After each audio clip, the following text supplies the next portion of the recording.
우리에게 주시는 하나님의 말씀은 사무엘상 1장 10절에서 18절까지의 말씀입니다. 제가 가지고 있는 성경은 구약 성경 408페이지입니다. 사무엘상 1장 10절에서 18절까지의 말씀을 함께 교독하시겠습니다. 제가 먼저 읽겠습니다. 한나가 마음이 괴로워서 여호와께 기도하고 통곡하며 서원하여 이르되, 만군의 여호와여, 만일 주의 여종의 고통을 돌보시고 나를 기억하사 주의 여종을 잊지 아니하시고 주의 여종에게 아들을 주시면 내가 그의 평생에 그를 여호와께 드리고 삭도를 그의 머리에 대지 아니하겠나이다. 그가 여호와 앞에 오래 기도하는 동안에 엘리가 그의 입을 주목한즉 한나가 속으로 말하매 입술만 움직이고 음성은 들리지 아니하므로 엘리는 그가 취한 줄로 생각한지라. 엘리가 그에게 이르되, 내가 언제까지 취하여 있겠느냐? 포도주를 끊으라 하니 한나가 대답하여 이르되, 내 주여, 그렇지 아니하니이다. 나는 마음이 슬픈 여자라. 포도주나 독주를 마신 것이 아니요 여호와 앞에 내 심정을 통한 것뿐이오니 당신의 여종을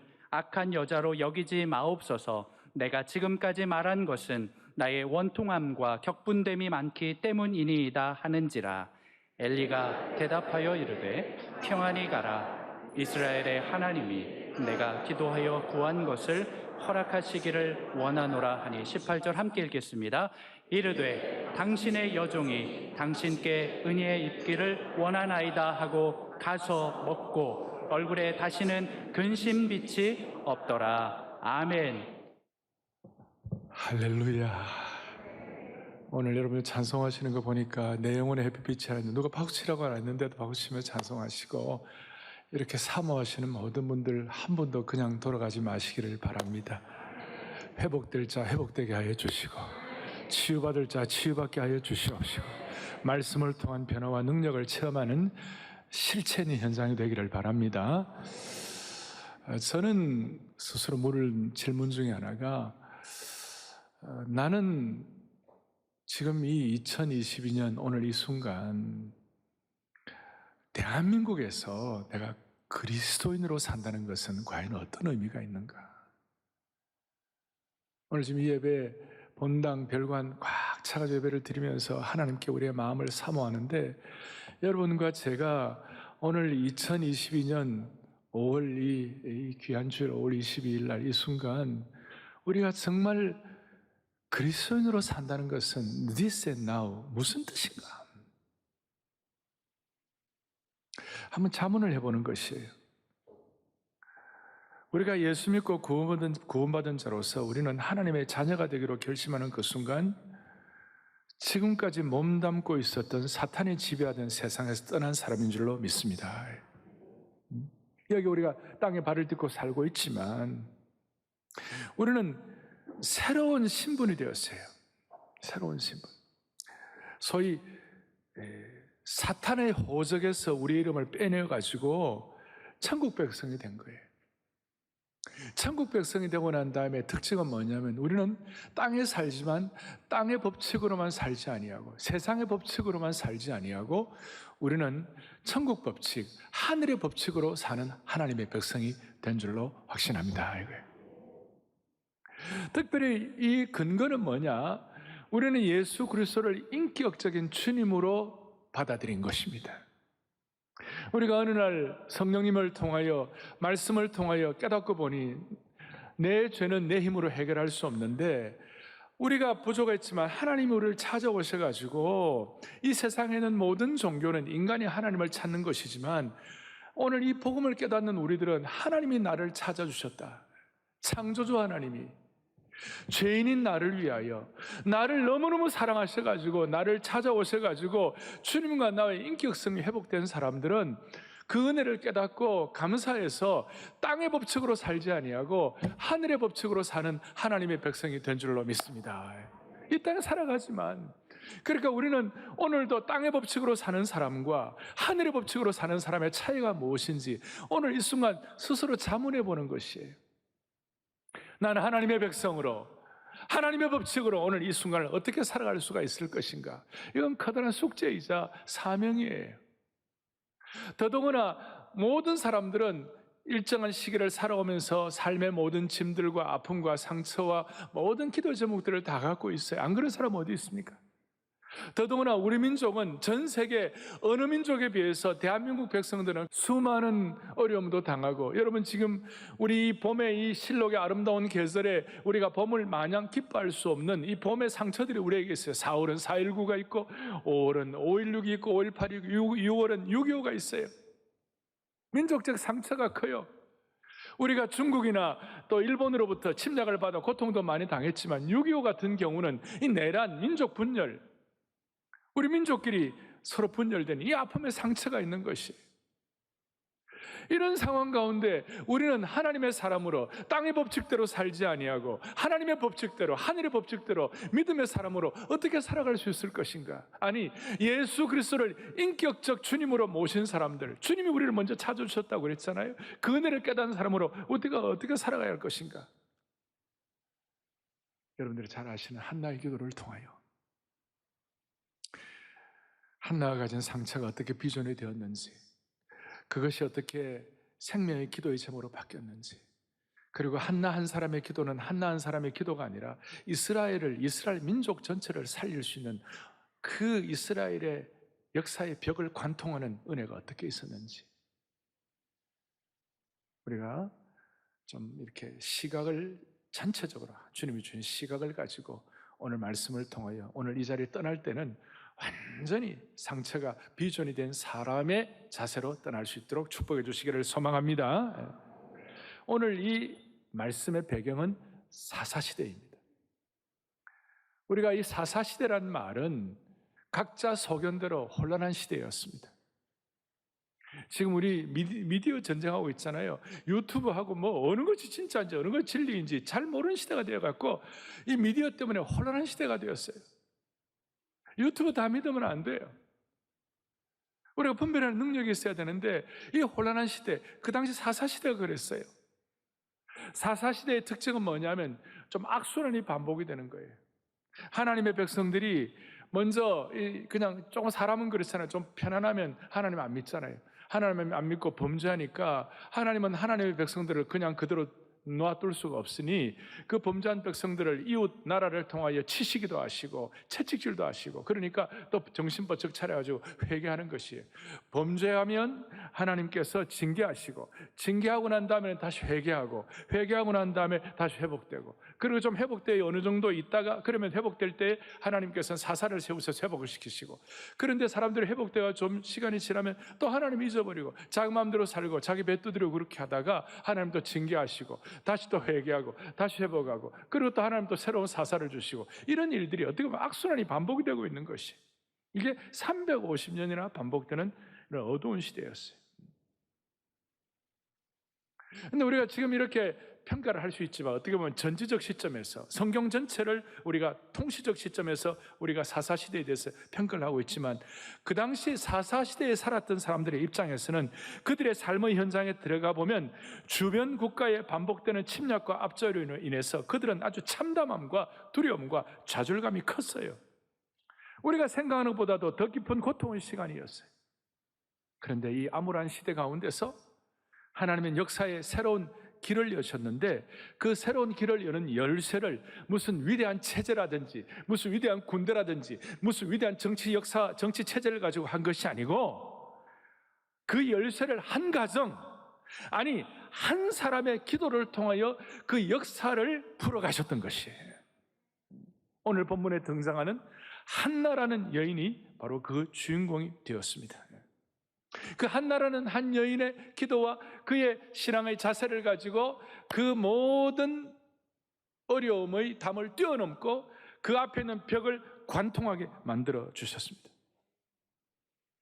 그래서 우리는 오늘 한나를 통하여 우리는 시대를 보는 역사의식을 가지고 땅의 법칙이 아니라 하늘의 법칙으로 살아가는 삶의 발걸음을 해야 되는 것입니다. 자, 한나는 여러분 어떤 사람입니까? 오늘 2절에 보니까 한나에게 무슨 일이 있었냐? 한나에게 남편이 엘가나라는 남편이 있었고, 그 남편에게 두 아내가 있었어요. 그런데 한 사람의 이름은 한나고 또 한 사람의 이름은 브닌나예요. 브린나에겐 자식이 있었고 한나에겐 자식이 없었어요. 한나는 정경 부인이고 브린나는 첩이었어요. 여러분 첩을 아시나요? 첩이라는 말이 좀 너무 강력하니까 그냥 제가 제2의 부인이라고 그러겠습니다. 그래서 이 제2의 부인이 제1의 부인을 압도하는데 뭘 압도하느냐 하면 아들을 펑펑 낳는 거예요. 그리고 당시에 여러분 그 시대에는 그 아내가 아이를 못 낳으면 그 불임의 문제는 그냥 개인의 문제로 끝나는 것이 아니라 이거는 뭐 보통 문제가 아니에요. 그러니까 한나의 장래가 아들이 있느냐 없느냐에 따라 달려있을 정도로 그 아들의 문제는 심각한 문제였어요. 근데 이 남편이 제1부인, 제2부인이 있는데 제1부인, 정경부인이 이 한나를 더 사랑했어요.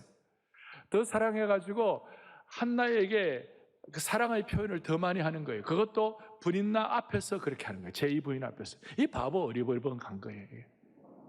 남편이 좀 똑소리가 나야 되는데 아내를 진짜 사랑하면 뭐 보이지 않는 자리에서 제2부인이 첩이 보이지 않는 자리에서 좀 더 잘해주고 좀 더 마음을 해줘야 되는데 제2부인 앞에서 그 제1부인을 너무너무 잘해주니까 제2부인이 할렐루야 그러겠어요?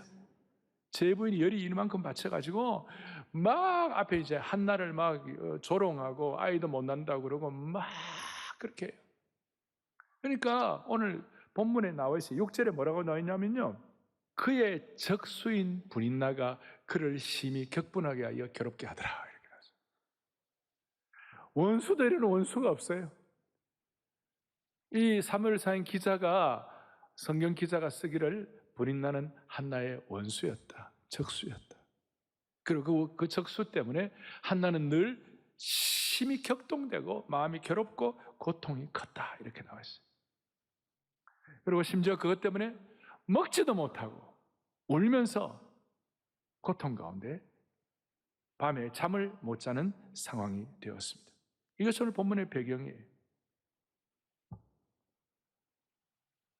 그래서 이런 배경을 앞에 놓고 우리는 하늘 법칙으로 살아가는 우리는 오늘 2022년 오늘 이 시기에 이 실록의 계절에 우리는 어떤 식으로 우리의 삶의 방향을 잡을 것인가?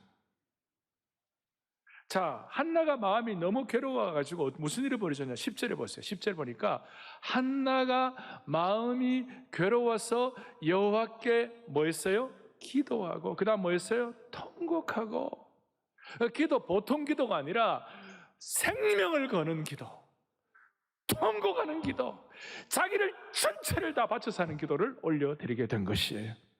그러니까 제가 이렇게 말씀드릴 수 있습니다. 하늘 법칙 원, 땅의 법칙, 하늘 법칙 원은 뭐냐면 상처 때문에 그 상처가 생명을 거는 기도로 승화되면 그것이 비전이 되는 것입니다. 이게 지금 처음에는 무슨 말인지 이해가 안 될 겁니다. 제가 설명을 해드리겠어요. 여러분, 저 흥미로운 것은 한나가 이렇게 통곡하며 기도하는데 앞에 5절에 보니까 한나가 그 불임 상태 때문에 임신하지 못해가지고 그렇게 된 이유가 뭐냐면 5절에 여호와께서 한나에게 임신하지 못하게 하셨다 그랬어요. 여러분, 이 말이 됩니까? 하나님께서 한나의 태의 문을 닫으셨다는 것입니다. 왜 그랬을까?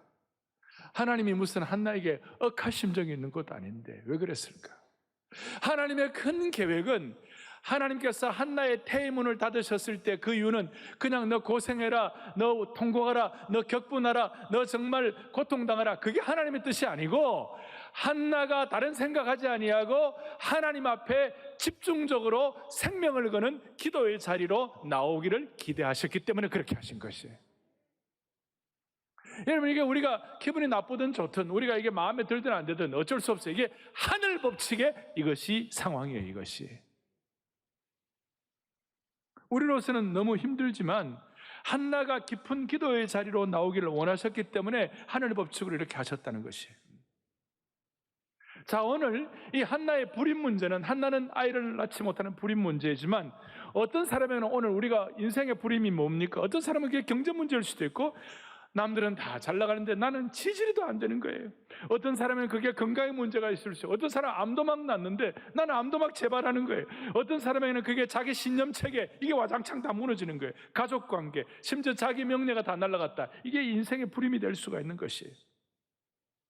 그게 어떤 이유인지는 다 모르지만 그것 때문에 우리가 깊은 기도의 자리로 나아갈 수만 있다면 그것이 영적으로 성숙하게 돼가지고 그것이 우리에게 비전이 될 수가 있다는 것입니다. 이거 정말 여러분, 그래도 뭐 아멘은 하지만 암예배 때는 아멘 소리가 좀 적더라고. 뭐 이런 뜻이겠죠. 무슨 너 그런 고통 더 겪기를 원치 않는다, 그런 마음이 언저리에 남아 있는 거겠죠. 인생은 다 그런 거 아니겠어요? 그런데 그렇게 되면 역사를 이루지를 못해요. 그러면 하나님의 역사에 하나님이 쓰시는 사람이 되지를 못하는 것이에요. 그래서 왜 한나가 불임을 하고 하나님께서 태문을 닫으셨는가 하면, 분나는 아이를 덜컥덜컥 낳았어요. 그런데 한나는 그렇게 못했어요. 그랬을 때 한나가 그것 때문에 마음이 너무 고통이 돼가 하나님 앞에 생명을 넣는 기도를 했어요. 그리고 그 기도를 할 때 드디어 한나에게 영적인 눈이 열린 거예요. 어떻게 열리는가? 11절 뒤에 이렇게 나와 있어요. 주의 여종을 잊지 아니하시고 주의 여종에게 아들을 주시면 내가 그의 평생에 그를 여호와께 드리고 삭도를 그의 머리에 대지 아니하겠나이다. 너무 고통스러워갖고 자식이 없어서 너무 힘들어가지고 하나님 앞에 기도의 자리로 나아가지 않으면 안 되는 상황에서 기도하러 나갔더니 드디어 영적인 통찰력과 시각이 열린 것이에요. 그것이 뭐냐면, 아이고야, 이 내 자식을 위해서 기도했는데 이 자식이 내 자식이 아니라 하나님이 주시는 자식인 줄로 믿습니다. 내 자식이 아니라 하나님의 자식이군요. 내게 아니라 주님의 것이군요. 하나님이 허락한 자식이군요. 그걸 드디어 깨닫게 된 것이었습니다. 상처 때문에 기도했더니 영적으로 성숙하도록 은혜의 문을 열어주신 것입니다. 사랑하는 성도 여러분, 우리에게 상황적으로 한나처럼 불임 상태가 있습니다. 조금 전에 말씀한 대로 인간관계의 불임, 인간의 어떤 명예의 불임, 건강의 불임, 경제의 불임, 뭐 여러 가지 불임들이 있을 수 있습니다. 그런데 그 상처가 생명을 거는 기도로 제대로 승화되면 그것이 여러분들에게 비전이 되는 것입니다. 그것이 여러분들에게는 은사가 되는 것입니다. 그것이 우리에게 사명이 될 수가 있는 것입니다. 오늘 분인나는 기도를 안 해도 아이를 잘 낳으니까 분인나가 기도했다는 내용이 없습니다. 그런데 한나는 아이가 없는 고통, 더구나 그의 적수 분인나의 괴롭힘의 환경이 있으니까 주님 앞에 납작 엎드려가지고 생명을 거는 기도를 통하여 영적으로 깨닫게 된 것입니다. 그리고 그 기도에 대해서 놀라운 고백을 하고 있는데 11절에 지금 우리에는 하나님 나를 기억해달라고 기도하면서 하나님 나를 기억해달라고 나왔지만 전에 계획판에서 이렇게 나와 있어요.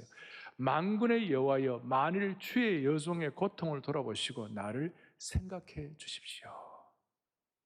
여러분, 기도는 하나님이 우리를 생각해 주시는 것입니다. 오늘 우리의 마음에 간절함을 가지고 오늘 이 예배에 나오신 여러분들 모두가 다 마음에 짐들이 있고 여러 가지 인생의 불임 상태가 있을 때 생명을 거는 마음의 자세를 가지고 주님, 우리와 우리 자신과 우리 공동체와 우리의 민족을 생각하여 주십시오. 그럴 때 무슨 일이 벌어지는가? 19절에 보니까 이렇게 나와 있어요. 여호와께서 그를 생각하신지라. 기도는 하나님이 우리를 생각해 주시는 것입니다. 하나님 우리를 생각해 주시니까 하나님이여 나를 한번 생각해 주시옵소서라고 기도했을 때 하나님이 생각해 주시니까 20절에 하나님께서 사무엘을 허락해 주신 것입니다. 한나가 임신하고 때가 이름에 아들을 낳아 이름을 사무엘이라 하였다. 하나님이 한나의 기도를 들으셨다는 것이었습니다. 그리고 그 사무엘은 혼란한 사사시대를 마감하고 그 찬란한 다윗 왕국의 시대를 여는 사무엘이 다리의 역할을, 브릿지 역할을 하게 된 것입니다. 그리고 이 한나를 통한 이 사무엘이라는 아들은 얼마나 하나님의 사랑을 많이 받았는지 하나님께서 사무엘의 말이라면 다 들어주셨어요. 다 들어주신 거예요. 그래서 사무엘상 3장 19절에 보니까 무슨 말이 나오느냐, 사무엘이 자라매 여호와께서 그와 함께 계시니 그의 말이 하나도 땅에 떨어지지 아니하더라. 하나도 땅에 떨어지지 않더라. 히브리서 6장에 있는 것처럼 마치 너에게 복을 주고 다시 또 복을 주시며 너를 번성하게 하고 너를 번성하게 하리라. 하나의 예가 된 것이라고 말할 수 있습니다. 그래서 오늘 먼저 우리가 생각할 것은 하나님은 하나님의 나라를 펼치시는데 땅의 법칙이 아니라 하늘의 법칙으로 이 땅의 어떤 아래선의 역사의 의식이 아니라 윗선의 역사의 상선, 거룩한 영적 상선, 하늘의 법칙으로 하나님이 이끌어 가시는데 무슨 대단한 정치체제나 대단한 걸 가지고 가는 것이 아니라 한 사람, 한 여인, 고통당하는 여인의 그 생명 거는 기도를 통하여 민족의 장래를 열어주시는 것입니다. 그래서 상처가 생명의 기도로 승화되면 그것이 비전이 된다. 두 번째로는 오늘 하늘 법칙 두 번째로는 뭐냐? 무슨 일이 벌어지는가? 결과론적으로 여러분 이 분인나가 한나를 괴롭히고 분인나 때문에 통곡하고 고통하지만 결과론적으로 여러분 분인나 때문에 한나가 기도하게 되었으니 분인나는 한나를 성공시킨 사람이라고 말할 수 있어요.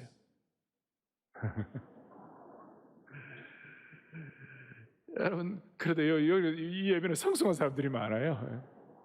자, 분인나는 한나를 뭐 시킨 사람이라고요? 성공시킨 사람. 미칠 것 같은 환경이 한나를 생명 거는 기도로 나가게 했으니까 적수와 원수와 눈물을 쏟게 하는 그 상황과 그 환경이 한나를 성공시킨 것이.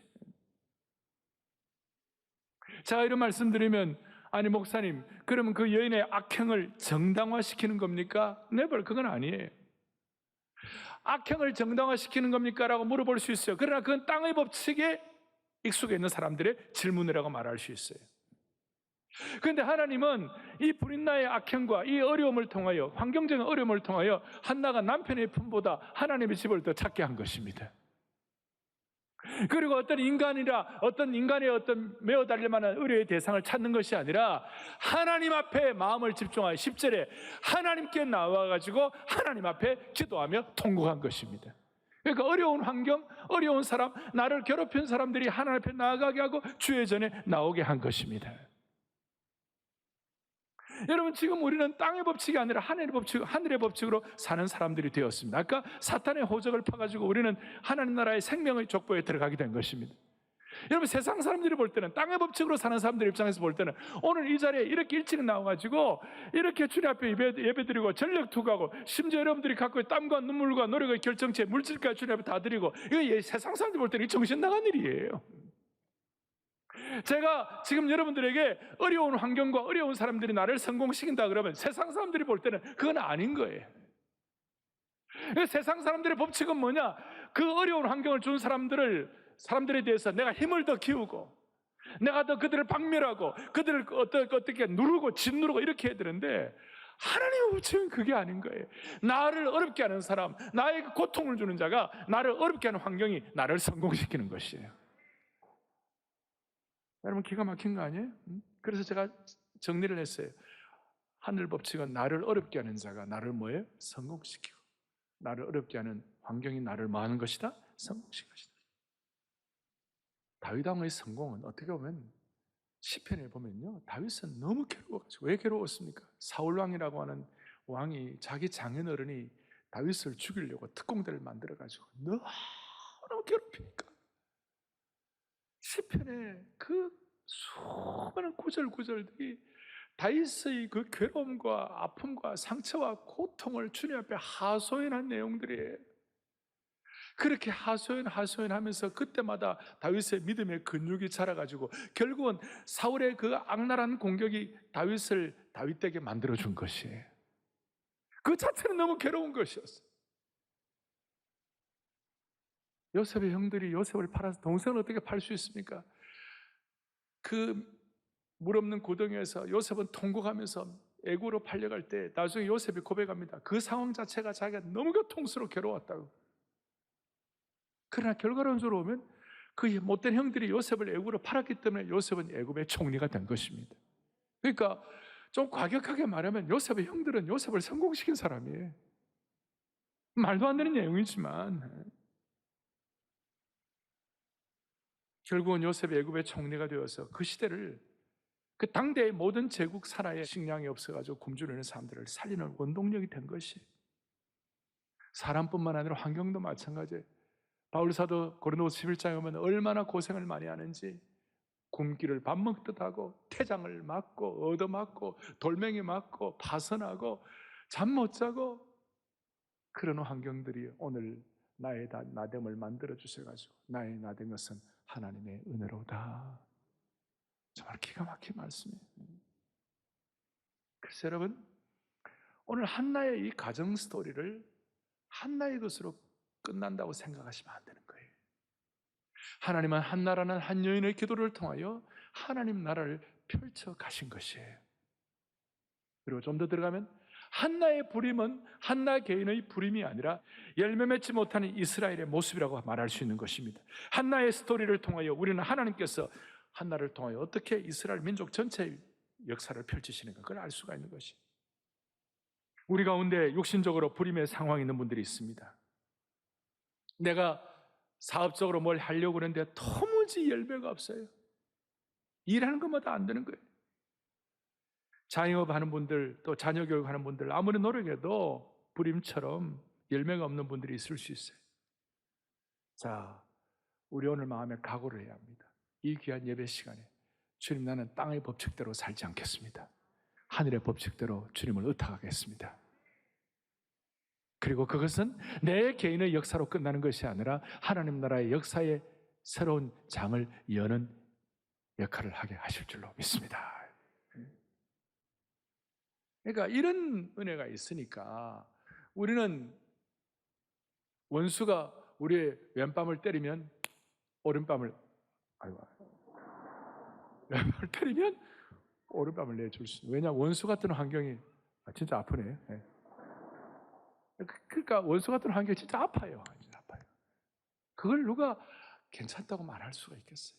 수많은 좌절과 아픔이 진짜 고통스러워요.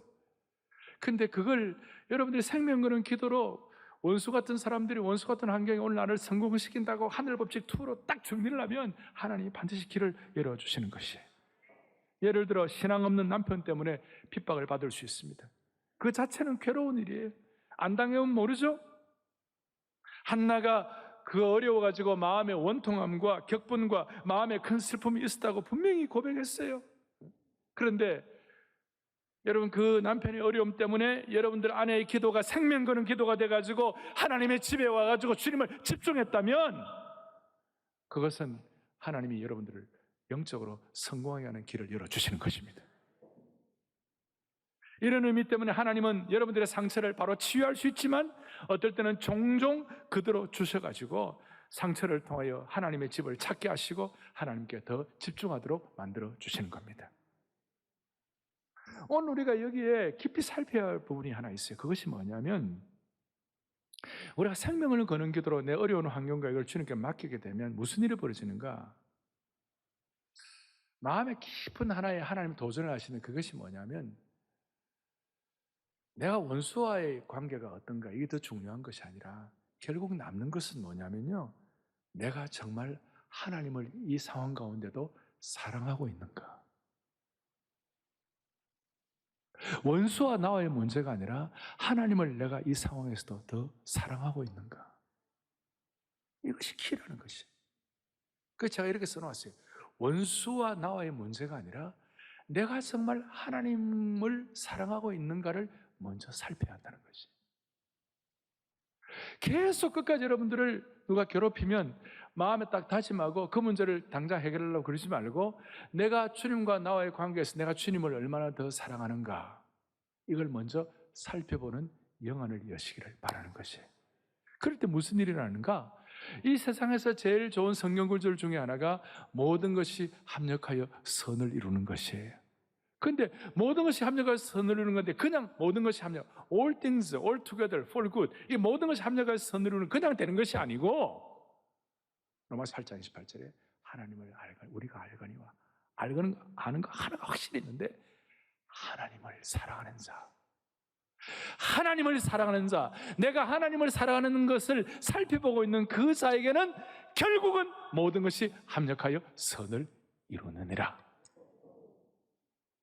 오늘 우리 예배를 드리면서 마음에 다짐을 하는 거예요. 하나님, 어떤 경우는 이 해결 안 될 수도 있고 지금도 내게 짐이 과하고 지금도 내게 상처가 남아있고 지금도 어렵습니다마는 하나님 아버지, 그러나 이 순간도 내 자신을 살피면서 내가 주님을 사랑한다고 고백하기를 원합니다. 그럴 때 여러분 결국은 이 모든 것들이 합력하여 선을 이루도록 하나님이 정리해 주실 것입니다.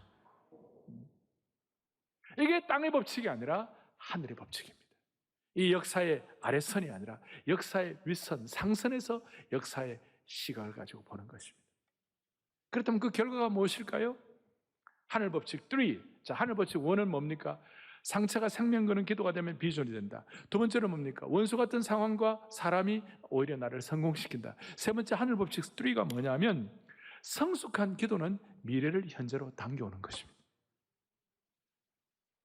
앞에 보니까 한나가 소리도 못 내고 입술만 당기면서 오랜 시간 기도하니까 대제사장 엘리가 좀 통찰력이 없어가지고 이 여인이 술이 취했구나 하고 막 뭐라고 그랬어요?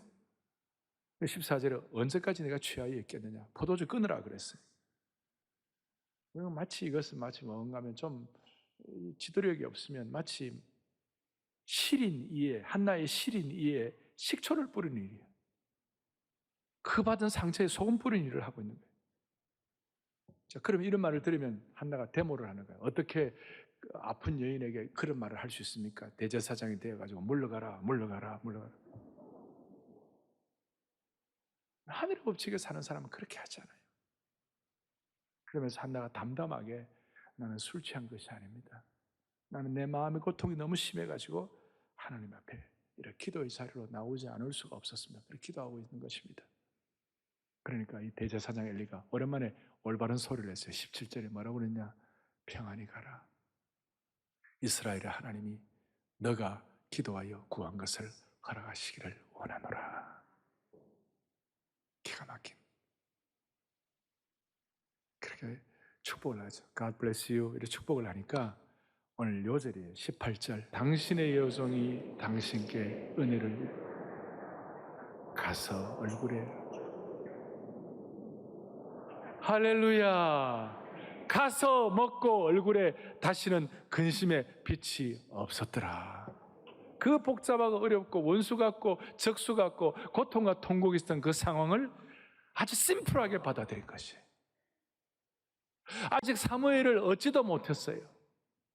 그런데 미래에 일어날 그 일을 믿음으로 고백하고 그냥 다시는 근심하지 아니하고 아주 심플하게 어떤 적용을 했냐면 18절 뒤에 얼굴에 근심의 빛이 없이 가서 먹고 회복되었다.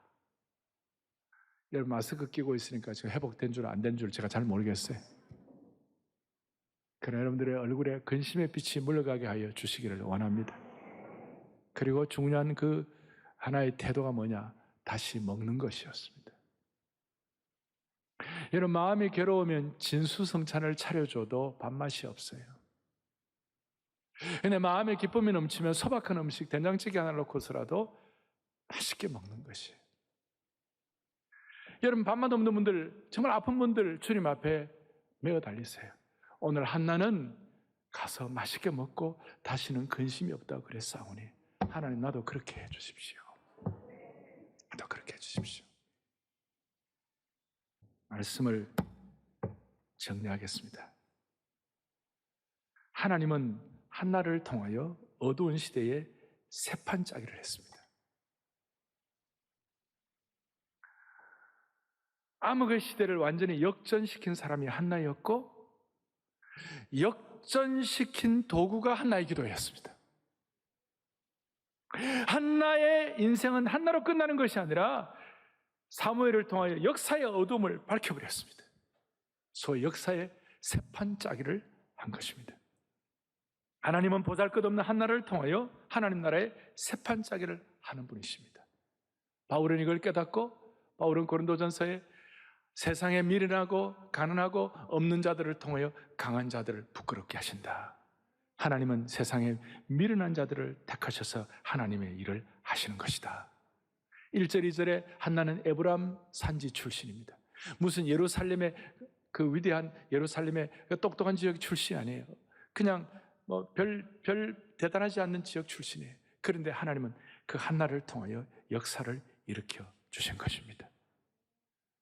이제 다음 주부터 룻기 다락방을 하게 될 터인데, 여러분 룻은 모압 여인이었습니다. 아무것도 아닙니다.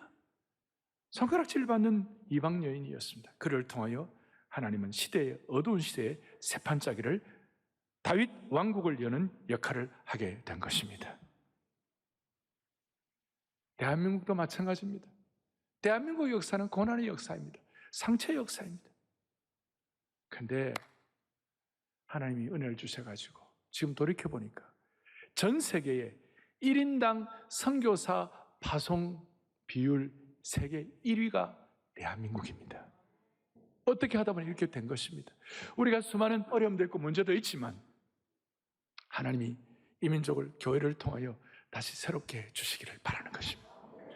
이렇게도 간절히, 이렇게도 사모하면서 모여서 기도하는 주의 백성들의 기도를 주님이 응답하셔서 지금 우리가 무슨 K-팝이다, 그 다음에 무슨 K-칼초다, K-푸드다 뭐 이런 거 많이 합니다만은 K-부흥을 주시기를 바랍니다. K-부흥을 주시기를 바랍니다. 회복을 넘어 부흥의 역사를 허락해 주시기를 바라는 것입니다. 역사상 우리 기독교 프로테스탄트 가운데서 고난을 가장 많이 겪은 사람들이 프랑스 위그노였습니다. 제가 최근에 위그노에 관한 책들을 읽으면서 마음에 너무 막 아리고 시렸어요. 너무나 고통나고 위그노가 당한 그 고문과 고난들이 얼마나 심한지. 그럼에도 불구하고 그들은 그 고통과 고난 가운데 하나님께 예배드리기를 힘썼고, 예배드릴 장소가 없으면 광야에 가서 파수꾼을 세워놓고 예배를 드리고, 광야에 또 핍박을 받으니까 숲속에 들어가고 예배를 드리고, 그 위그노의 고난과 고통이 그거로 끝나지 아니하고 너무 어려우니까 뿔뿔이 흩어졌어요. 스위스로 간 사람은 프랑스 위그노가 스위스의 산업을 개발하고 시계 산업을 일으키고, 독일로 간 위그노들 때문에 독일이 과학기국이 되고, 영국에 간 프랑스 위그노들 때문에 영국의 산업혁명이 일어났고, 무엇보다도 선교도들이 미국에 가서 미국을 세웠습니다. 그 한 사람의 고통과 고난이 그걸로 끝나지 아니하고 세계 역사를 바꾸게 된 것입니다. 오늘 이 자리에 계신 여러분들이, 우리는 아무것도 아니고 부족하지만 에브라임 산지의 한나를 선택하여 그의 고통의 기도를 통하여 제1부인 제2부인의 그 고난 가운데서도 역사를 열어 가신 것처럼, 오늘 불임 상태와 같은 우리의 삶의 어려움이 있할지라도 생명 거는 기도를 통하여 원수가 오히려 나를 성공시킨다고 믿음으로 말미암아 여러분과 저를 통해 하나님의 역사를 펼쳐나가기를 주님의 이름으로 축복합니다. 우리 찬양하십시다.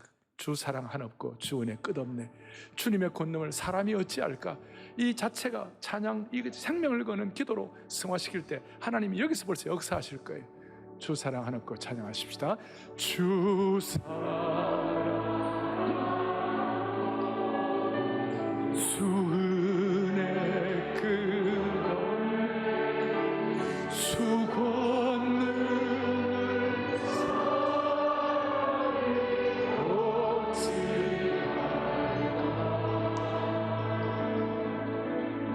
내 주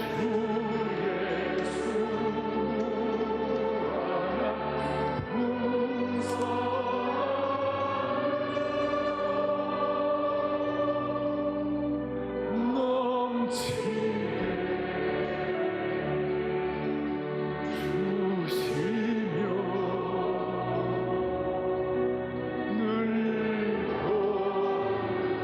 원수가 문제가 아니라 주님 사랑하는 것이 더 귀한. 주님 사랑해요. 주님 사랑 온 맘과 성성 예수님